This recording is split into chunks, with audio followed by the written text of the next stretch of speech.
And then the day comes for us to stand before an audience or on a platform to sing, and their voice shows them flames. Their voice does not come out the way it should come out. They find themselves singing in C sharp, C standing for Chilea, of course.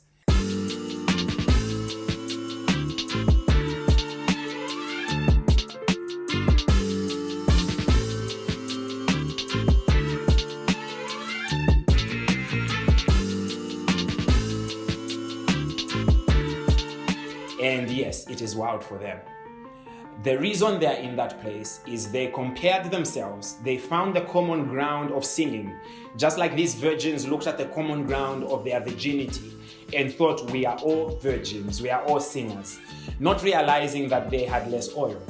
If they had less oil, why did their lamps have to be on the entire time? Why did they have to lose that oil? I'm thinking if they had less oil, the ones with the more oil could have lit their lamps, and these guys could have almost like enjoyed the light that was coming from the other lamps, knowing that they would turn on their lamps in time for their lamps to be enough, or that oil to be enough to sustain them through the season. But no, we're all virgins, we all have lamps, we're the same. That's a mistake that most of us make, and we need to snap out of it. So these guys slumber and sleep because they are stuck in this sin of sameness and this sin of comparison, if you'd allow for me to call it that. Avoid finding yourself in such a place.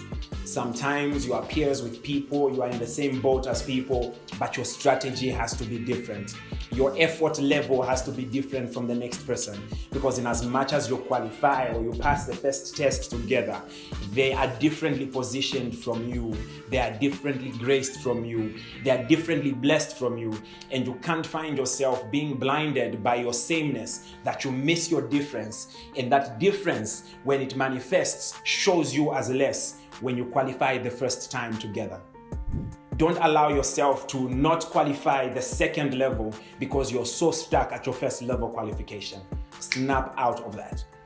Allow me to go with the Bible again and show how I've pointed out how they slumbered and slept. Do not sleep, do not slumber. I don't mean literally, but you get what I'm saying. It says, at midnight a cry was heard, the bridegroom is coming, go out and meet him. So they hear this cry at midnight. And at that point, I think is when they startle out of their sleep. And at that point is when they decide to start talking about oil. This was not the time to have an oil discussion. This was the time to go and meet the bridegroom. But because they chose to place themselves in a place of sameness, thinking we're all the same, let's all sleep as we wait for the bridegroom to come, they find themselves, I was about to say monekelaring. That would be our local dialect here of trying to say exposed. But they find themselves exposed, unfortunately. And the wise ones say to the foolish ones, we cannot share our oil lest we run out also. Go to the ones who sell and buy for yourself. This is not the time to leave. The announcement has already been made that the bridegroom is coming. This is not the time to be going to the market to try and get oil, but that's when they choose to leave. Let me point out to you that one of the things I see here also is that they lacked faith. Why do I say they lacked faith? They were already at the point where the bridegroom had come. He was around the corner, he was there, they were almost seeing him.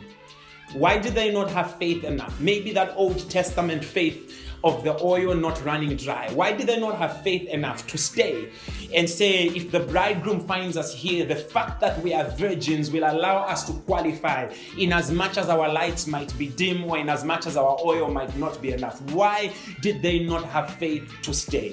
Why were they so reliant on the oil that they chose to leave? Chose. Another word comes in now.